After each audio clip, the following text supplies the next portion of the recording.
Hello my friends, welcome to YouTube channel. I am your host Indrani. Please subscribe my channel and press the bell icon button. Friends, मैं God से pray करती हूँ कि God मेरे हर listeners और subscribers की हर अच्छी मनोकामनाएं पूर्ण करे। आप भी ज़रूर मुझे अपनी दुआ में याद रखिएगा। जय श्री राम। आज की जो स्टोरी सेंडर है हमारे, उनका नाम है अर्चिता। अर्चिता बताती हैं कि वो अपनी ही गांव के एक औरत का स्टोरी हमारे साथ शेयर करना चाहती हैं। एक बार की बात है, अर्चिता बताती हैं कि गांव में एक शादी होने वाली थी। तो शादी की सारी तैयारी चल रही थी। उनके घर के अड़ोस पड़ोस में ही वो शादी का माहौल चल रहा था। सब कोई अपना छत में बैठकर, बहुत जन जो लोग आए नहीं थे शादी के उस समय, तो मेहंदी हो रही थी, सब कोई छत में बैठ के देख रहे थे। मेहंदी का रस्म वगैरह चल रहा था। जब टाइम वक्त आया, सब कोई उसी जगह पे आके मीट कर गए, सब कोई गैदरिंग किए। अचानक से एक औरत वहाँ पर बहुत ज़ोर ज़ोर से रोने लगी। सबने सोचा कि क्या बात है, ये औरत क्यों रो रही है। सब कोई जब उस पे ध्यान दिए, देखने लगे, तो वो औरत अजीब सा मुंह बनाकर रो रही थी और फिर उसके हाथ पैर जैसे मुड़ने लगे थे।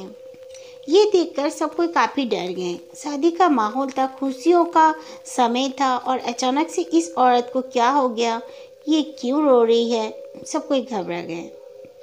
उसके बाद उसको पूछने पर वो कुछ जवाब नहीं दे रही थी। उसकी सासू माँ जो थी वो बिल्कुल बाहर नहीं निकलती थी, वो घर पर ही रहती थी हमेशा। और उसके सासू माँ को देखने से अर्चिता बताती है कि काफ़ी डर लगता था। उसकी आंखें एकदम गोल गोल थे, बड़े बड़े जैसे बाहर निकले हुए हैं, और फिर वो पलकें भी बिल्कुल नहीं झपकाती थी। उसकी सासू माँ, हर कोई उससे बात करने से खौफ खाने लगे थे। कुछ साल से उसकी ऐसी हालत हो रखी थी।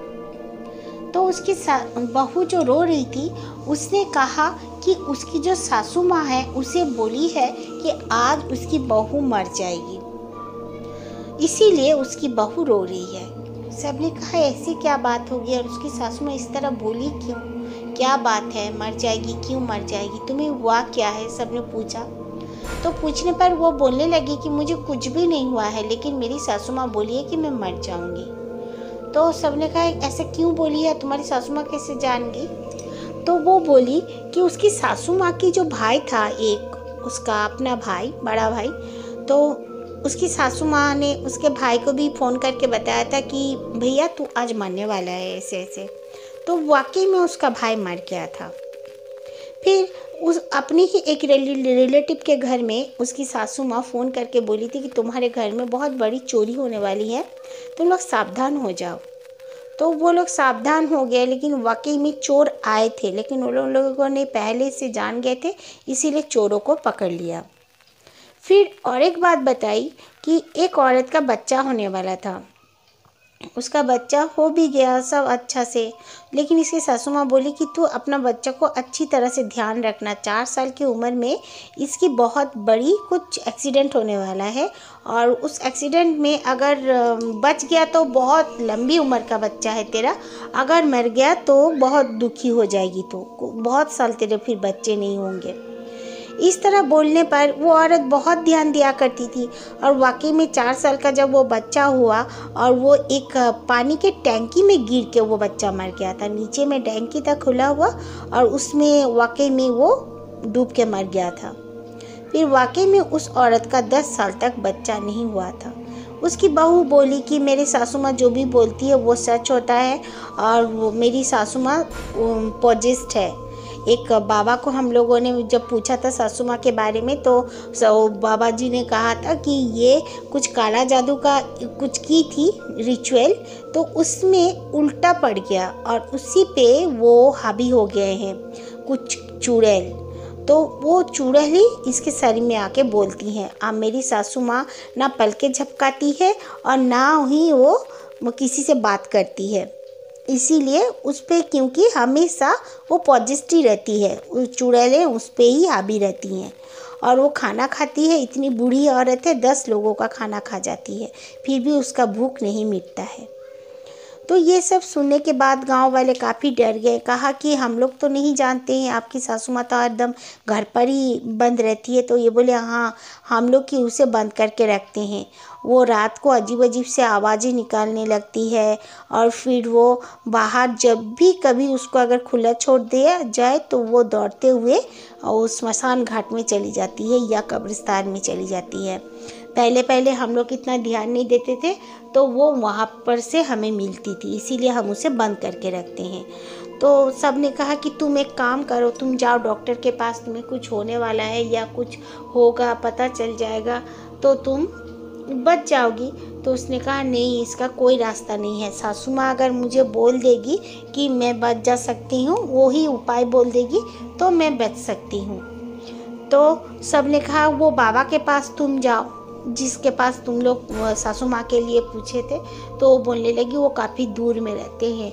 तो फिर भी उसके पति को सब ने कहा कि जितना भी दूर में हो, आपकी बीवी का बात है तो आप चले जाओ। तो वो लोग बोले ठीक है। बोलकर उन लोगों ने अपने माँ को दरवाज़ा बंद कर दिया, पूरी तरह एक कमरे में उसे बंद कर दिया और फिर वो लोग चले गए। जाने के बाद इतना हल्ला मचा रही थी उसकी सासू माँ, लग रहा था उनके घर से जैसे 5-6 औरतें बहुत ज़ोर ज़ोर से हंस रही हैं, कभी कभी रो रही हैं और कभी जैसे दरवाजे को ठोक रहे हैं। बहुत सारे लोग जैसे दरवाजे को एक साथ ठोक रहे, इस तरह का आवाज़ें आने लगी। आस पड़ोस के लोगों ने पूरी तरह सुना और ऐसे में भी शादी का माहौल था एक जन के घर में। वो लोग में काफ़ी गेस्ट आए हुए थे। वो गेस्ट लोग भी काफ़ी डर गए कि इस तरह का क्या बात हो रही है, बाप रे, ये गांव में ऐसा भी होता है। बहुत लोग जानते भी नहीं थे। फिर वो बहू, उनकी जो बहू और वो आदमी जो 2 दिन बाद वो लोग रिटर्न आए, उसकी बहू तब तक जिंदा ही थी। सब लोग जब पूछे, तीसरे दिन शादी भी था इनके घर पर, तो सब लोगों ने जब पूछा कि क्या कहा बाबा जी ने, तो वो बहू ने कहा कि हाँ, बाबा जी ने मुझे एक ताबीज़ दिया है और मंत्र पढ़ने के लिए कहा है, महामृत्युंजय का मंत्र, मुझे कुछ नहीं होगा। वाकई में मैं डूब के मरने वाली थी, अगर मैं केयर नहीं करती तो मैं कुएं पर भी नहीं जाऊंगी और मैं 2 दिन तो गई नहीं और 4 दिन मुझे जाने के लिए मना किया गया है। तो वाकई में वो औरत बच गई, वो औरत को कुछ नहीं हुआ और जिनके घर पर शादी था उनके घर में बहुत अच्छी तरह से शादी हो गई, लड़की विदाई भी हो गई। उसके बाद कुछ दिन के बाद हम लोग देखते हैं कि उसकी सासू माँ बहुत ज़ोर से दौड़ते हुई शाम के समय में कहीं दूर चली जा रही है और उसकी बहू बहुत चीख रही थी कि कोई पकड़ो, कोई पकड़ो, मेरी सासू माँ को पकड़ो। तो एक सब्जी वाला वहाँ से गुजर रहा था, उसने उसे पकड़ा। तो पकड़ने के बाद वो बुढ़िया जो इतना ज़ोर से उसके झटका मारी कि वो आदमी दूर जाके गिरा, जैसे कोई एकदम स्ट्रॉन्ग मैन उसे ऐसे मार के फेंका है। वो सब्जी वाला जोर से गिरा और बेचारा जल्दी से उठा और बोला क्या कर रही हो बूढ़ी माँ, इस तरह तुम मुझे फेंक रही हो, बाप रे तुम्हारी ताकत। और फिर इस तरह वो बात चिल्ला रही थी वो बूढ़ी औरत, जैसे कि 4-5 औरतें उसके अंदर से बोल रही हो एक साथ, मुझे छूना नहीं, मुझे ऐसे मर्दे अगर छूते हैं तो मुझे बहुत घिन आती है, मैं उन्हें जान से मार डालती हूँ, ऐसे ऐसे बोलने लगी। तो दूसरे आदमी लोगों ने उस आदमी को कहा कि आप हट जाओ, भगवान का नाम लेके आप अपने रास्ते चले जाओ। तो वो चला गया। काफ़ी लोग डरने लगे उसके सासू माँ को देखने के बाद से, और उसके बाद भी इस तरह कुछ बोलती थी तो घट जाता था हर किसी के साथ। वो किसी पे भी गुस्सा होकर कुछ बोलती तो उनका सच हो जाता। एक औरत एक दिन काफ़ी सुंदर सुंदर 2 गाय खरीद के ला रही थी और उसकी सासू माँ बैठी हुई थी बाहर धूप में, और वो औरत को बुलाए कि ये सुन। तो वो औरत डर के मारे उसे देख भी नहीं रही थी, तो बोलने लगी कि देखना ना, तेरा गाय आज ही मर जाएगा। तो वो औरत बोली ये क्या बोल रहे हैं, और मतलब उसी दिन वाकई में उसके 2 गाय मर गए। फिर लोग बहुत डरने लगे थे और बच्चों को भी अगर देख के भी हंस देती थी वो बूढ़ी औरत, तो बच्चों का तबीयत ख़राब हो जाता था, काफ़ी ख़राब हो जाता था, ठीक होने का नाम नहीं लेता था। फिर दम दुरूद करके उसको तावीज़ वगैरह पहना जाता था, उसके बाद जाके वो लोग ठीक होते थे। फिर ये लोग बोलने लगे कि इसे भी आप लोग बाबा जी के पास लेकर जाओ। तो वो औरत लोग बोले नहीं, हम लोग बोले थे, बाबा जी बोले नहीं, ये इसके ऊपर में बहुत ही सख्त 3 चुड़ैलों का वास है, मैं इनको हटा नहीं पाऊँगा, काले जादू के इल्म से ये लोग इसके ऊपर में आए हैं, ये खुद रिचुअल की थी। तो सब लोग बहुत डरने लगे और उसके आस पड़ोस में जो घर पर लोग रहते थे वो लोग भी अपना घर दूसरे जगह में करके उधर शिफ्ट होने लगे हैं। अपने बड़े बड़े 2-3 जन घर भी छोड़ दिया उस बूढ़ी औरत के डर से। उसके बाद वो बूढ़ी औरत का एक दिन मौत हो गया। मौत होने अचानक से उसकी मौत हो गई, जैसे लग रहा था उसको किसी ने काट फाट कर मारा हो इस तरह। उसके बहू और बेटा भी काफ़ी चिल्ला चिल्ला के सब गांव वालों को बुलाया, सब आए, पुलिस भी आई थी। देखा, पुलिस ने पोस्टमार्टम वगैरह किया तो कहा कि इसे जैसे किसी ने नोच नोच के चीर फाड़ के मारा है, जानवर जैसे मारते हैं इंसान को उस तरह कोई इसे मारा है। उसके बाद तो सब कोई तो जान गए उसके ऊपर में चुड़ैलें थी, उन लोगों ने ही मारा होगा। उसके बाद से उनके घर में और उनका जो बहू था उनका कोई बच्चा भी नहीं था, औलाद ही नहीं था। इस तरह होने लगा उनके घर पर जैसे हर दम कोई औरतें घूमती फिरती हों, पायल पहनकर बाकायदा इधर से उधर और काफ़ी चूड़ियाँ पहनकर औरतें जैसे काम कर रही हों, घूम रही हों, फिर रही हों। कुछ खाना पकाने का खुशबू आने लगता, बहू उठकर जाती देखती तो किचन में वाकई में कोई खाना पकाकर छोड़ के रखता। इस तरह का उन लोग का काम होने लगा। फिर वो बाबा जी के पास जब वो लोग गए, वो बाबा जी बोले कि मेरे से तो ये नहीं होगा, आप किसी बड़े तांत्रिक से बातचीत करो। फिर तांत्रिक को बुलाया गया। एक तांत्रिक बाबा आए, वो काफ़ी पहुँचे हुए थे। वो तांत्रिक बाबा आने के बाद कहा कि मैं यहाँ पर 3 दिन कुछ पढ़ाई करूँगा, लेकिन तुम लोग अंदर नहीं आ सकते, तुम लोग दूसरे घर में किसी का चले जाओ, तुम लोग मत आना। उसके बाद वो बहू ने कहा कि उस तरह उसका कोई औलाद भी नहीं है उनका। तो तांत्रिक बाबा बोले मैं सब ठीक कर दूंगा, आपको औलाद भी होगा।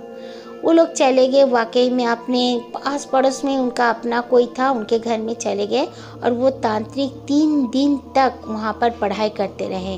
वो ना खाना खाए ना बाहर आए, इस तरह वहाँ पे चीखने का आवाज़ आता था जैसे लड़ाई हो रहा है।